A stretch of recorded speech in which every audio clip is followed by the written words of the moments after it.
Mary Virginia Merrick isn't a household name.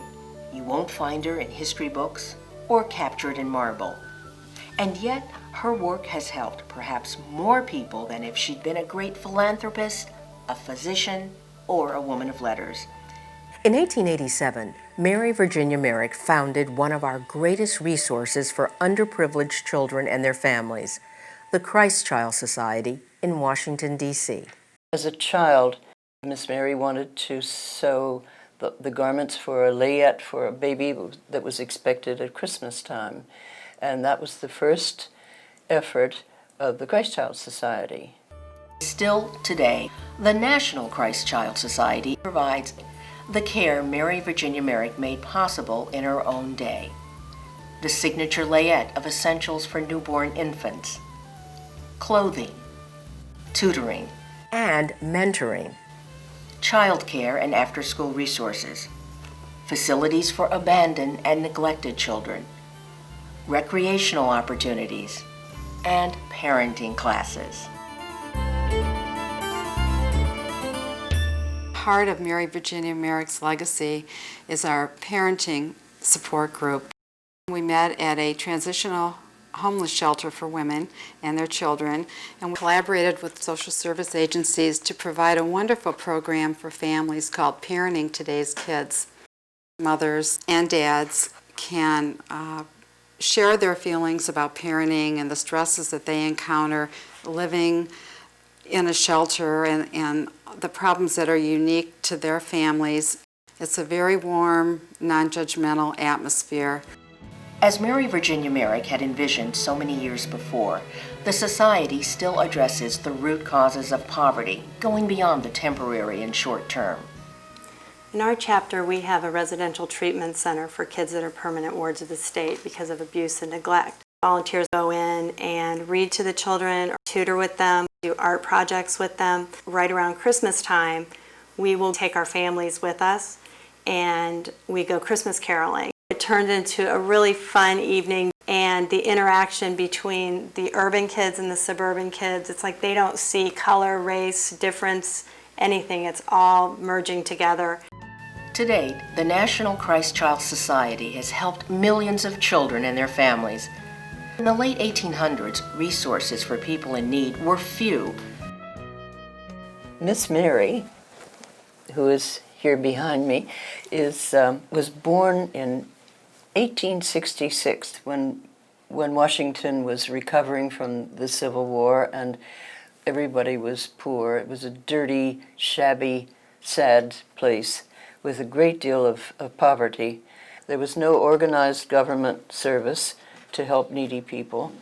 So it was up to generous people with money who would, in the kindness of their hearts, just give to needy folk. And so Miss Mary and her sisters and her brother went with her parents to the poor. Mary found Jesus in the needy child. She said, "When I heard the Blessed Mother wrapped him in swaddling clothes, I yearned to do it myself with his little needy ones." One Christmas season when Mary Virginia Merrick was a young girl, a little boy was playing in the house, son of a family servant. She asked him what he wanted for Christmas.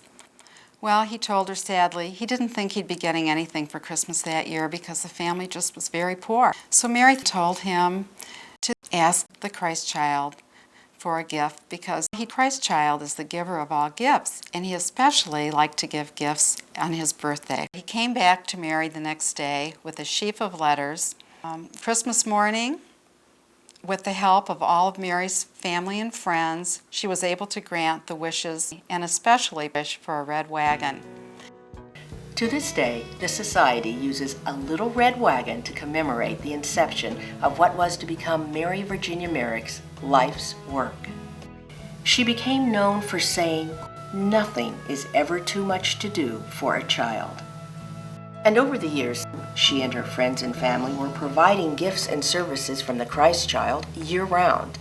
Miss Mary thought a little girl nicely dressed by the Society's volunteers was fine, except that the child needed more than just a nice outfit to wear. She needed was country air and some good food because she was pale and weak.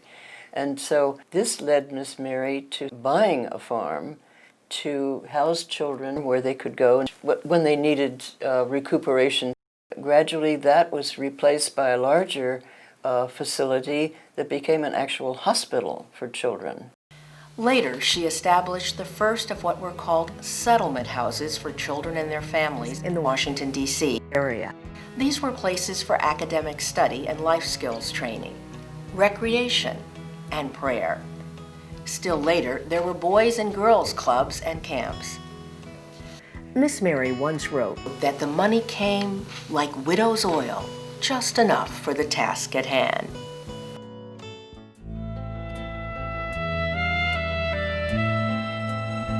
That one woman helped millions of children is outstanding. That she held them for 70-odd years from her bed or wheelchair made those acts extraordinary. A fall in her teenage years had made it impossible for Mary Virginia Merrick to sit or even hold her head upright without aid. Except for the use of her arms and hands, Mary Virginia Merrick was paralyzed and totally dependent for her basic needs. She lived her entire life in pain. Yet, in addition to organizing this national nonprofit, she held meetings regularly to run her ever-increasing organization, and she developed a rich, personal spirituality. She wrote 3 books, an advice column counseling Catholic girls, and she translated a French religious work into English. Mary left behind a number of writings, and we find them to be, frankly, so inspiring that we oftentimes print those as the bulletin. Maybe something that she said, a phrase, a paragraph, inspiring little segment of what she wrote that could be used now, be used 100 years from now. She did a great deal of writing, but it had to be with great difficulty because of having to lie on her back.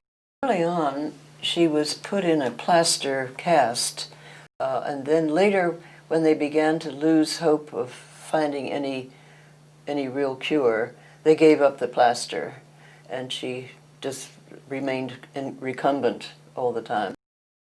We believe it was in the mid-40s when this was designed for her to be able to sit up. You can see that I'm struggling to hold it up because it's very heavy, and it just comes to mind how amazing it must have been in the August heat of Washington, D.C. to wear this in order to sit up and just to be able to get around. I can't imagine the suffering that Mary Virginia Merrick would have felt every day, and to think that she would have the courage to put her own self-pity aside and think of the need of others, especially the little children who are the most vulnerable. Mary Virginia Merrick felt it was vital to not merely give to the poor, but to be among them making change. She often said that personal contact with the poor is the true element of charity.